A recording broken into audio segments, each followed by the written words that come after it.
1.8 million pesos cash, alahas at sasakyan tinangay ng akyat bahay gang. Isa sa biktima binawian ng buhay matapos tadtarin ng saksak ng mga kawatan.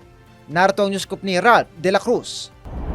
Napaslang ang isang negosyante makaraang tadtarin ng saksak ng tatlong hinihinalang miyembro ng akyat bahay gang sa barangay Burol Main, Dasmariñas, Cavite. Nagtamo ng maraming saksak sa katawan ng biktima na kinilala bilang alias Will. Sa investigasyon ng otoridad, sakay ang biktima ng kanyang kotse papasok ng kanyang bahay at magpapark na sana, nang biglang lumitaw ang tatlong sospek at pilit na sumakay sa sasakyan nito.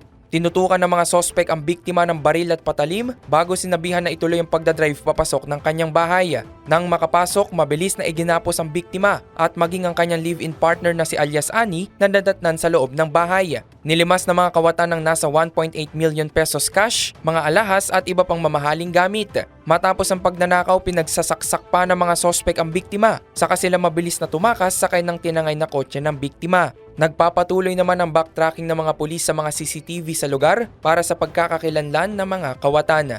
Yan ang aking news scoop. Ako si Ralph De La Cruz, nagbabalita ng tama, naglilingkod ng tama.